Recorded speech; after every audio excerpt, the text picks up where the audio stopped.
The letter sits on the hall table. Its edges are crisp, the stamp a perfect little queen in profile. My sister's handwriting has not changed in 50 years. It is a series of elegant loops that I once tried to copy. Now, the sight of it makes the air in my lungs feel thin. The wood of the table is cool beneath my hand. I rest my fingers there just for a moment. My thumb begins its frantic little rhythm against my first finger. A nervous habit Phyllis always hated. She called it unladylike. I look at the envelope, at the curling P of my name, Patricia, and I see it, just for a second. A dark smudge blooming over the address like ink dropped in water, a shadow that has no source. I close my eyes and the feeling passes, but the chill remains, a ghost on my skin.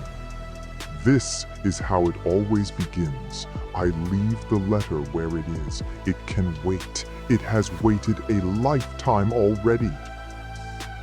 The silence of my small house rushes back in to fill the space the memory occupied. It is a silence I have cultivated.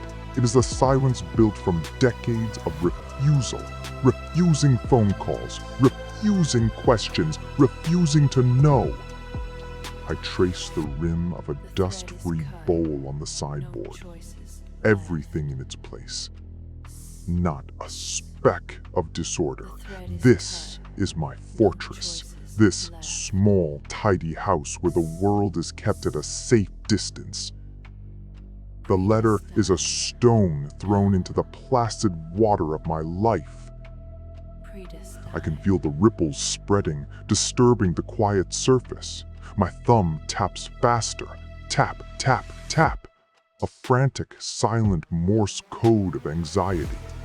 Phyllis always said it made me look like a frightened bird.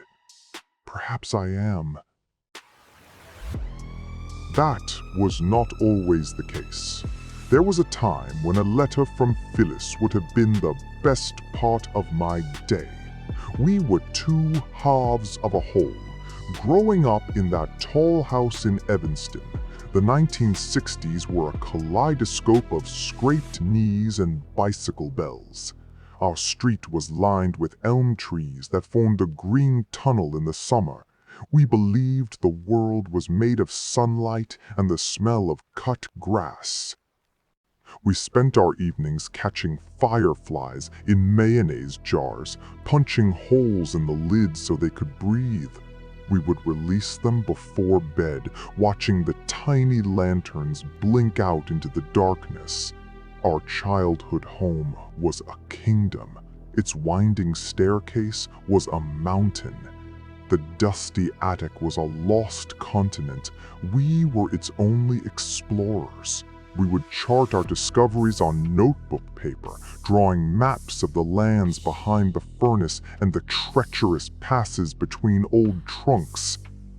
Phyllis was older by 2 years. She was the brave one. I was the quiet observer, happy to follow in her wake. She was the general, and I was her loyal soldier. Her imagination was boundless, a wild country I was privileged to enter. She would invent elaborate games with complex rules that changed on her whim. I never minded. Her world was always more interesting than my own. She taught me how to ride a bike. She held the seat until her legs pumped faster than mine. I can still feel the hard vinyl of the banana seat under me. I can still hear her voice, steady and confident, telling me not to look down. Just look ahead, Patty. Keep pedaling. I only fell twice. She was the one who explained. Thunder was just clouds bumping into each other. I never doubted her. I pictured them as giant, grumpy pillows grumbling as they jostled for space in the sky. Her explanations were always simpler than the truth, and far more comforting. Our room was at the top of the house. It overlooked the garden where Dad grew his prize-winning roses. The scent of them would drift up on warm evenings, heavy and sweet. We shared everything. Secrets whispered in the dark, our heads huddled together under a floral quilt. A collection of sea glass kept in a jar on the windowsill, glowing like jewels when the sun hit them. We categorized them by color, convinced the rare blue pieces were mermaid tears. And the ballerina.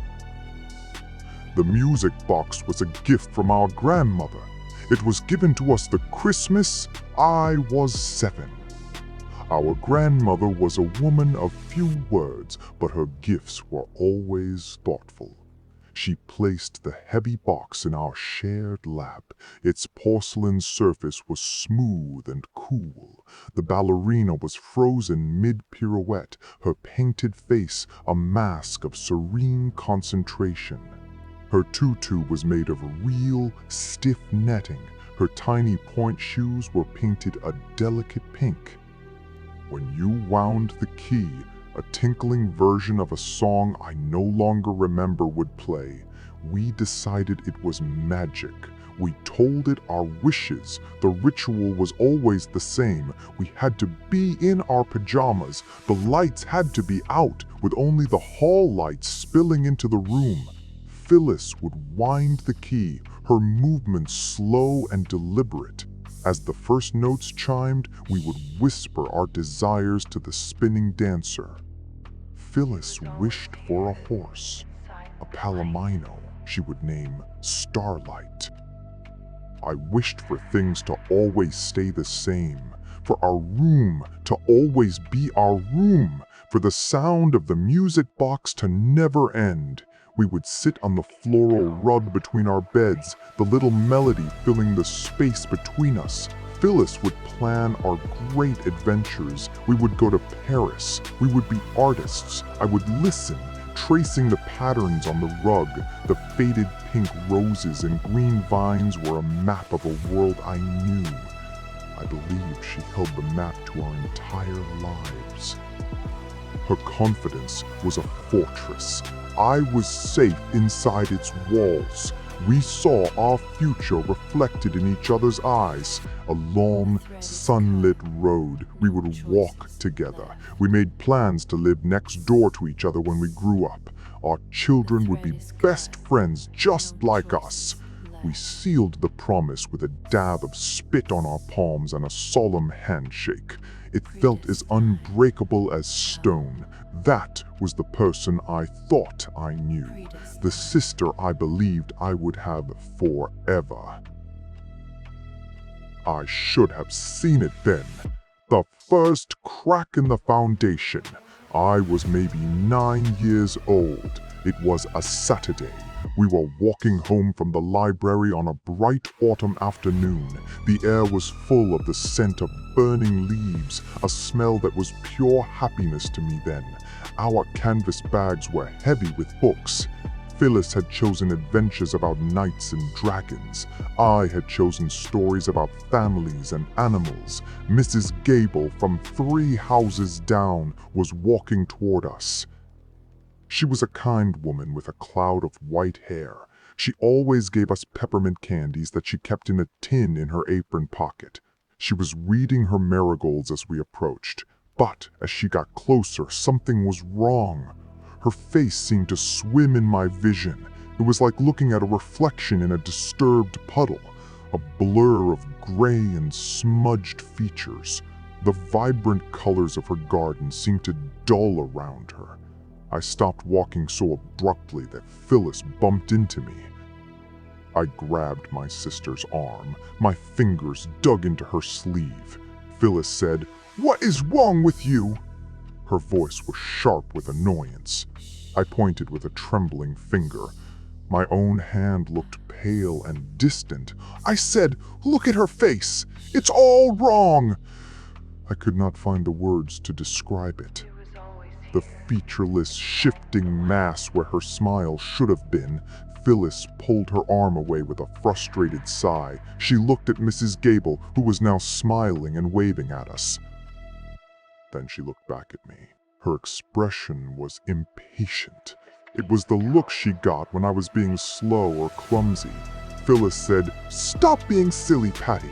There is nothing wrong with her." She took my hand and pulled me along, scolding me for being fanciful. She said I read too many strange books. Her grip was tight, her nails digging into my wrist. I glanced back over my shoulder. Mrs. Gable was a normal, kind-faced woman again. The vision was gone, but I could not shake the image. The memory of that featureless, shifting face. 2 days later, an ambulance wailed down our street. Its siren was a sound that cut through the afternoon quiet. Mrs. Gable had fallen down her basement stairs. My parents spoke about it in hushed tones at the dinner table. A terrible accident, a tragedy. My fork felt heavy in my hand. I looked at Phyllis across the table. She was carefully cutting her green beans into tiny, equal pieces. Her concentration was absolute. She did not meet my eye. I felt a cold knot form in my stomach. It was not just the vision that scared me. It was her dismissal, her refusal to see what I had seen. I felt a new, terrifying loneliness. I should have understood it was a warning. Not about Mrs. Gable, but about my sister and the impenetrable wall she was already building between us. The slow burn began after that. The world I shared with my sister started to feel like a room with one locked door. Only I had the key, and I did not know what it opened. I started to dread my own eyes. The visions came infrequently at first. Years would pass. I would almost convince myself it was a child's overactive imagination, a trick of the light, a migraine. I would cling to normalcy with a fierce desperation. Then it would happen again. Another smudge in my sightline. Another tragedy in its wake. A neighbor's dog that ran into the street. A boy in the school band who fell from a tree. Each time I tried to bridge the distance between us. I would try to talk to her, my words fumbling and vague. Each time the chasm grew wider. When I was 16, it was a boy from my history class. His name was Mark. He had kind eyes and a shy smile that made my stomach flutter. He was not like the other boys. He was quiet and thoughtful. He walked me home once, carrying my books. The weight of them was gone from my arms, and I felt impossibly light. We stood on my porch for a long time, talking about the upcoming dance. He smelled like soap and autumn leaves. I saw the smudge appear over his face as he stood there, his hands in his pockets. My breath caught in my throat. The world went silent for a beat. The familiar gray fog swirled where his gentle features should have been. My own blood rushed in my ears. I mumbled an excuse and ran inside, leaving him standing there alone. His look of confusion was the last clear image I had of him. For the next week, I avoided him. I crossed the street when I saw him coming. I took the long way between classes. I felt sick with a dread I could not name. The guilt was a physical weight in my chest. I wanted to warn him, but how? Warn him about what? A smudge? A feeling? Phyllis found me crying in our room one night. The music box was open on my dresser, its song playing into the quiet room. She sat on the edge of my bed. She put a cool hand on my forehead. She asked what was wrong. I could not tell her the truth. She would use that word, fanciful. She would look at me with that same impatience. I just said I was being foolish about a boy.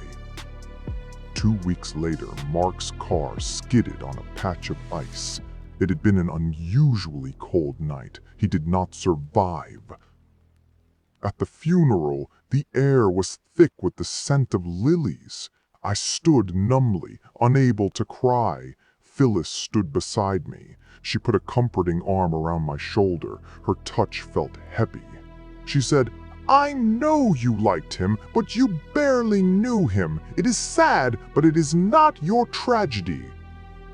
Her words were meant to be kind, but they felt like stones, each one adding to the wall between us. She saw grief. I felt a terrible, creeping guilt. She thought I was dramatic. I started to believe I was cursed, that I was a harbinger of death. The loneliness became a part of my own skin. The final straw was our father. He was a strong man, a man who smelled of soil and sawdust. He could fix anything. He was the center of our family's gravity. The illness took him slowly. It whittled him down over a year, stealing his strength and his spirit. For months, whenever I looked at him, I saw the haze. The same blurry distortion that had haunted my vision for years. It was a constant presence, a shroud I could see but not touch. Sometimes it was faint, a slight shimmer at the edge of his face. Other times it was dense, almost completely obscuring him. My fear was a physical thing. I could not sleep. I could not eat. Food tasted like ash in my mouth. I spent my time reading medical books, looking for a miracle. I searched for alternative treatments, for anything the doctors might have missed. I was frantic, desperate. Phyllis was the practical one. She managed his medications, her handwriting a neat list of dosages and times on a notepad by his bed. She talked to the doctors in a calm, steady voice. She held our mother's hand. She ran the house with a quiet efficiency that felt alien to me. She accused me of being morbidly obsessed. She told me I was not helping. She said my anxiety was making everything worse for Mother. Her words were clipped and sharp, like stones hitting glass. One afternoon, I tried to explain it to her. I found her in the kitchen, scrubbing the countertops with a furious energy. The scent of bleach was sharp in the air. I told her about Mrs. Gable. I told her about Mark. My voice was low and trembling. I told her I saw a sign, that I knew what was coming. I laid my curse out for her, the ugly, secret thing I had carried for so long. Phyllis stopped scrubbing. She turned to me, her hands dripping soapy water onto the linoleum floor. She looked at me with something I had never seen in her eyes before. It was not anger. It was pity, a cold, clinical pity, the kind a doctor gives a hopeless case. Phyllis said, "You need help, Patricia. This is not normal." She said I was letting my grief and fear make me delusional, that I was inventing patterns where there were only coincidences. She suggested I see a therapist. She wanted to fix me, to make me normal. The day Dad died, the house felt unnaturally quiet. The smudge was gone. There was just my father's empty chair at the head of the table. The impression of his body was still there in the cushion. At the service, Phyllis was a pillar of strength. She greeted relatives with composed hugs. She comforted our mother, who seemed to have shrunk into herself. She delivered a beautiful eulogy, her voice never wavering. Everyone said how well she was holding up, how strong she was. I just stood there, hollowed out. I looked at my sister, dressed in a smart black dress, her face a mask of graceful sorrow. And I did not see a strong woman. I saw a stranger, someone who lived in a different world, a world where things made sense, a world without shadows, a world I could no longer enter. It was the house that broke us. After Mother passed 3 years later, there was the matter of the estate. 2 lives packed into boxes, a lifetime of memories to be divided. We spent a week sorting through everything.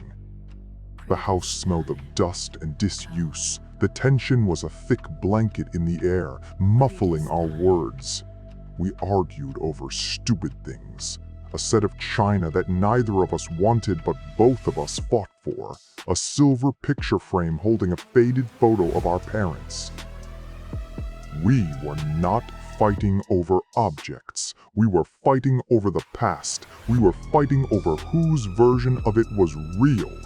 Each dish, each book was a piece of evidence in a long, silent trial.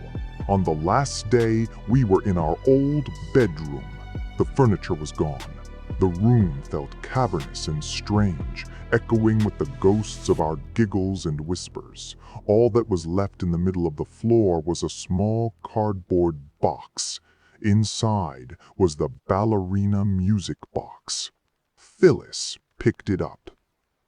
She ran her thumb over the porcelain dancer. Her hands, always so capable, looked gentle for a moment. Phyllis said, "I will take this." Her voice was soft. My voice was quiet. My own voice sounded rusty, unused. I said, "No, I want it." She looked at me, surprised. I had conceded everything else, the china, the silver, the good linens. I had let it all go. Phyllis said, "You can have anything else. I want this." We had not spoken of the curse in 20 years. We had not spoken of much at all beyond polite necessities. But in that moment, it was all there between us, the unspoken history, the wall of her denial and my fear. I saw the girl who called me silly, the teenager who called me dramatic, the woman who called me sick. I reached for the box, my hand shaking slightly. I said, "You do not get to have it." Her grip tightened. Phyllis said, "Patty, do not be a child. It is just a music box." Her calm, rational tone set my teeth on edge. It was the same tone she used when telling me Dad was gone. I said, "It is not just a music box. You would not understand." That was when she said it. The words that severed the final thread. The words that I have played over and over in my mind for decades. Phyllis said, "Oh, I understand perfectly. You love your tragedies. You always have. You need things to be dark and broken. You cannot stand it when things are just normal." She looked at me. Her face was tight with a kind of weary frustration.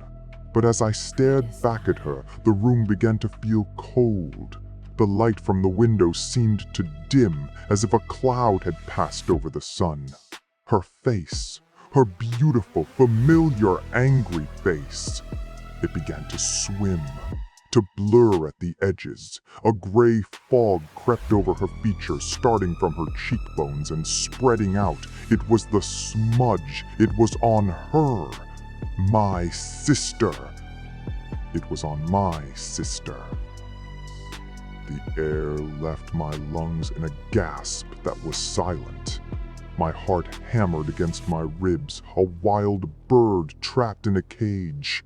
I snatched the music box from her hands. She was so shocked she let it go.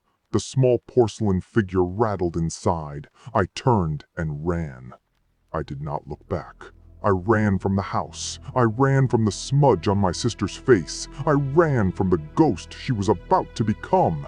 I clutched the music box to my chest, the hard edges digging into my skin. I ran and did not stop. I have lived alone for a very long time now. My home is small. It is tidy. I keep the world at a safe distance. There are no surprises here. I have my routines. I wake at 6. I drink my tea. I read my books. I watch the seasons change through my window. The mail comes at 10. The world is a series of predictable, manageable events. I never did hear what happened to Phyllis. I refused her letters, sending them back unopened. I changed my number when she tried to call. The fear of that phone call was too much to bear. It was better to live with the not knowing, to live with the ghost of a sister instead of the certainty of her death. I told myself it was an act of self-preservation, but it was an act of cowardice. I knew that. I had abandoned her. I had run, just as I had run from Mark on the porch. The guilt is a quiet, constant companion. My thumb taps against my finger. Tap, tap, tap. A frantic, silent drumbeat against the stillness of the room. It is the only chaotic thing I allow. The ballerina music box sits on my mantelpiece. I keep it wound. I dust her porcelain face every Tuesday. Sometimes, in the dead of night, when the house feels too empty, I let it play its tinny, cheerful song into the darkness. It is the only piece of my childhood I have left, the only piece of her. I have spent my life hunting this curse, fleeing it, hating it, believing it was a shadow attached to my family, a darkness that flowed from my sister's inability to see, poisoning the people around me. I thought I was the survivor, the one who saw the truth. I was so wrong. I was the tragic one, just as she had said. Tonight, the quiet is deeper than usual. The house feels colder. I walk into the bathroom. The floor tiles are cold against my bare feet. I avoid looking in mirrors, usually. A habit born of fear of what I might see in my own reflection, but tonight I make myself look. I lean over the sink, my knuckles white on the porcelain edge. I stare at the old woman who looks back at me. Her hair is white, her eyes are tired. They are my eyes. I look closer. There is something wrong. A flicker in my reflection, a distortion. My own face stares back, smudged. The edges are blurred. My features have gone soft. They are losing their form. I feel a sudden deep cold. It is not on my skin. It is inside my bones. My heart does not race. It seems to slow. Each beat is a heavy thud. I watch the gray mist swirl. It covers my eyes. It erases my mouth. I am looking at a stranger. I am looking at my own ghost. There is no time to lose. Dr. Alpert sighed, a sound of profound, weary disappointment. This isn't my field, Arthur. Without a willingness to address potential substance abuse, my hands are tied. You'll just have to soldier on. The message was plain. No one believed him. No one would help him. He was utterly and completely alone. The tapes that followed were hard to watch. The images grew darker, murkier. They were a montage of blurry bar fights filmed from a jacket pocket, of long, drunken monologues slurred into the lens in rooms lit only by the neon sign from across the street. I saw the bleak, institutional interiors of homeless shelters. He was trying to drown the ghosts in cheap whiskey, but they knew how to swim. He was erasing himself, one bottle at a time. I almost stopped. My hand hovered over the eject button. I should have stopped. It felt like a profound violation, watching this slow-motion collapse of a human being. But I had to know what happened at the end. I had to understand the man who crashed a stolen car into a concrete bridge abutment. Then came tape 75. The label just said, Katie!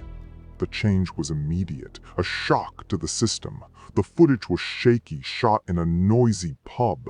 The air on the tape seemed thick with cigarette smoke and loud laughter.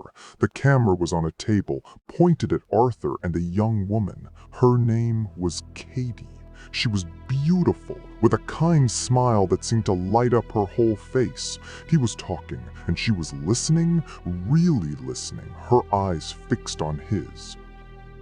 He was still astray, his clothes rumpled, his hair unkempt, but for the first time he looked like a stray someone might take home.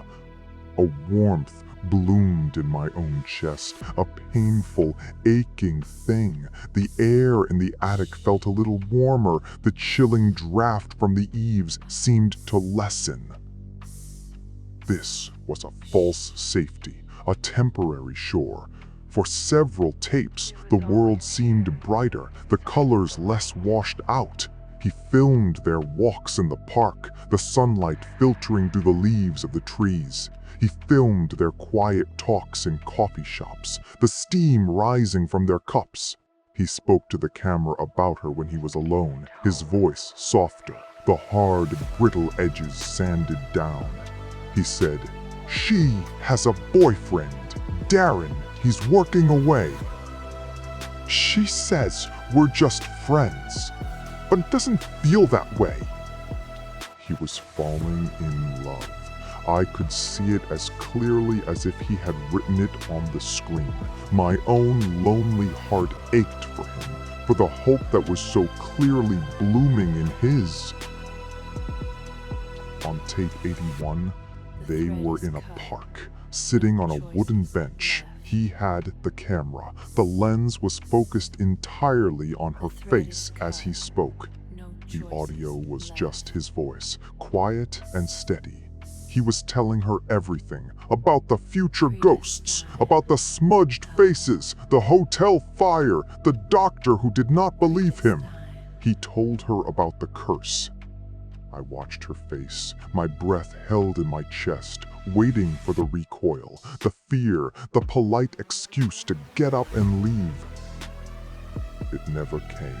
She just listened, her expression softening into something deep and compassionate. When he was finally done, his voice trailing off into silence, she did not say a word. She just reached out and put her hand on his. The tape ended.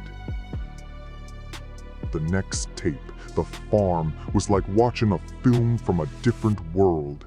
Green fields rolled under a vast blue sky. The camera panned slowly over a rustic farmhouse, a big red barn, a field of sleeping cows. The only sound was of birdsong and a distant, reassuring hum of a tractor. Katie had taken him to her parents' farm. She had saved him. He had a job there, a small cottage to himself on the property. The footage was peaceful. He filmed the landscape, the animals, his own hands as he mended a fence. He talked about how much he missed Katie when she was back at college in the city. He also talked about Darren. He said to the lens, "I hope I never meet him." His voice was low, barely a whisper. "Sometimes I think about him. I hope he doesn't have a smudged face." A cold dread washed over me, a sudden icy wave that extinguished the fragile warmth that had been building inside me. I kept watching. For a while, he seemed to be healing. He filmed inside the small farm truck he used for chores. The camera panned across the dashboard, my breath caught in my throat. Hanging from the rearview mirror was the tarnished silver locket, our mother's locket. I leaned toward the screen, my heart thumping a heavy, sick rhythm against my ribs. It was identical to the one on the table beside me. It looked different on the tape, somehow darker, more potent. The tarnish seemed deeper, swallowing the light in the truck's cab. The silver had lost any hint of shine, absorbing the daytime instead of reflecting it. It was no longer a piece of jewelry. It was a dense, dark weight. Why did he have it? When did he take it? My mind raced, desperate for a logical foothold. He must have taken it when he left home all those years ago. Yes, that was it. A keepsake, a memory of a family he felt he could never return to. It was just sentimental. That was all.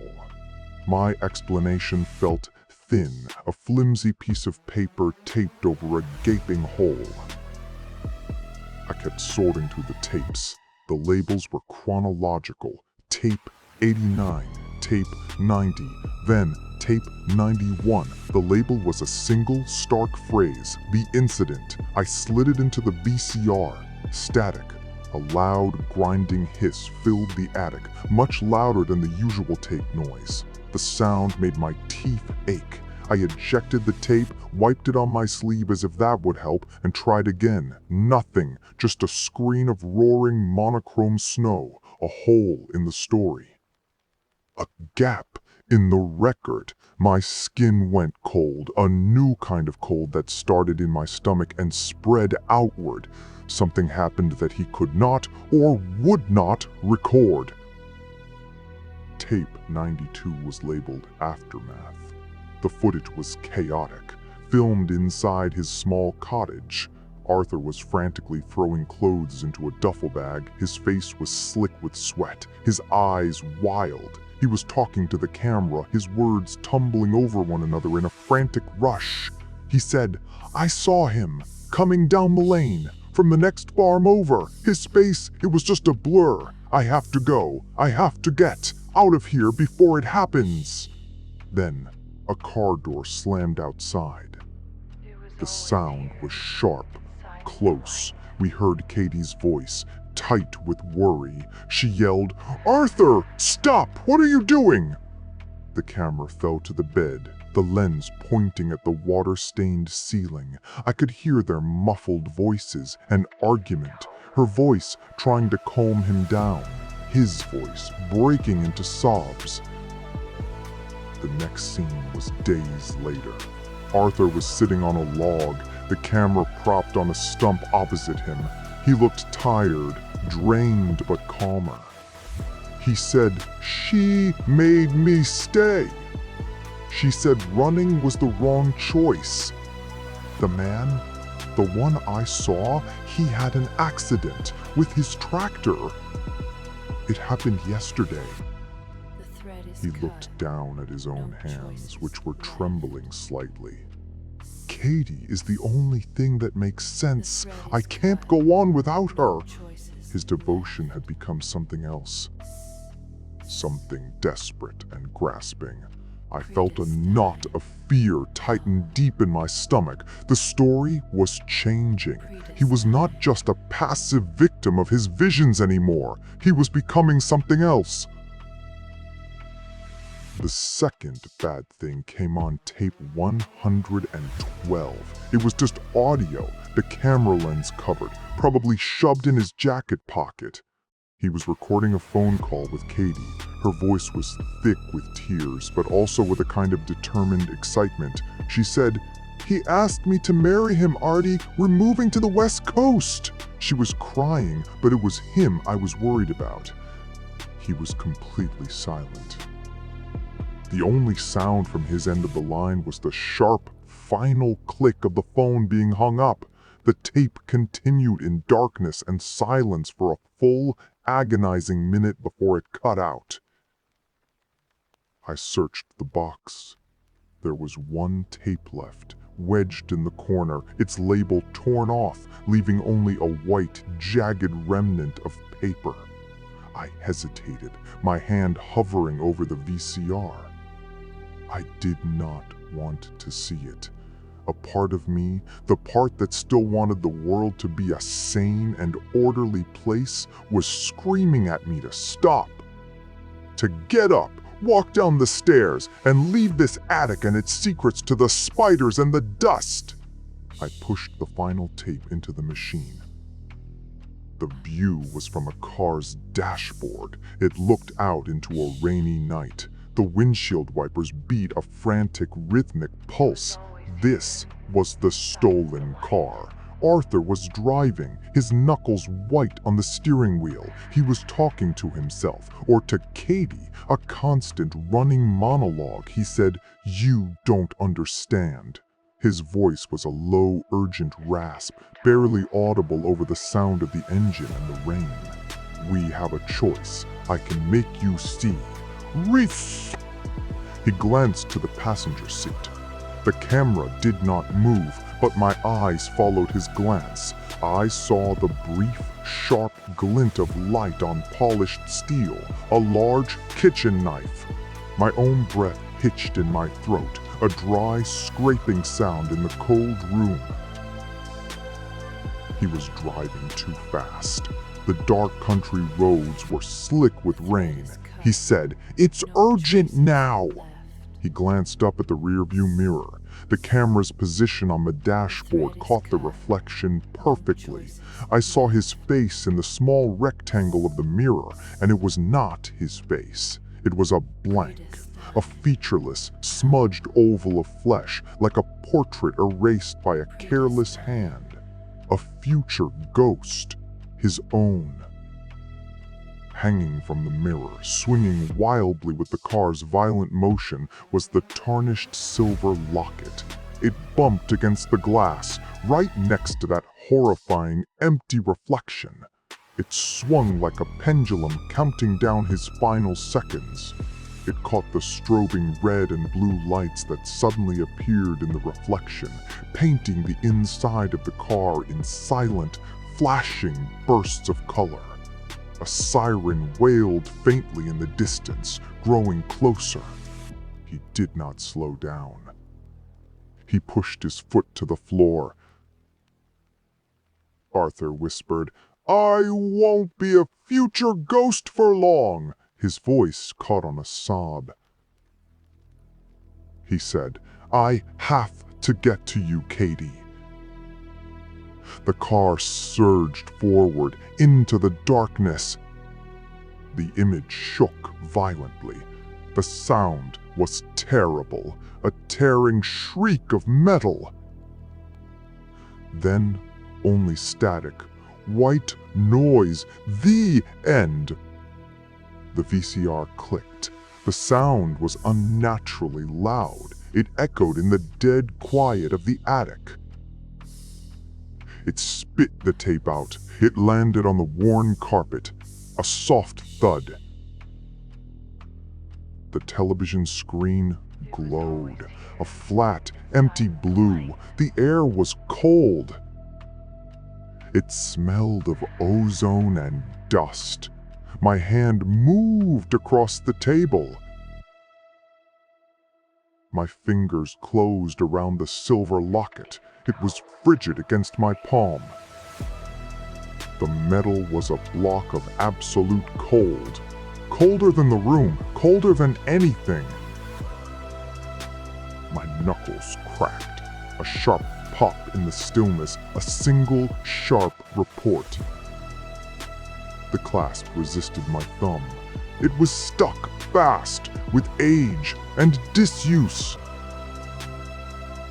I forced it open with my thumbnail, a tiny scraping sound. It sprang open. Inside, there was a small circle, a piece of yellowed paper. It held a drawing, faint graphite, a pencil sketch. A face with no eyes, no nose, no mouth. Just a smear of shadow. The last tape lay on the floor. The locket was in my hand.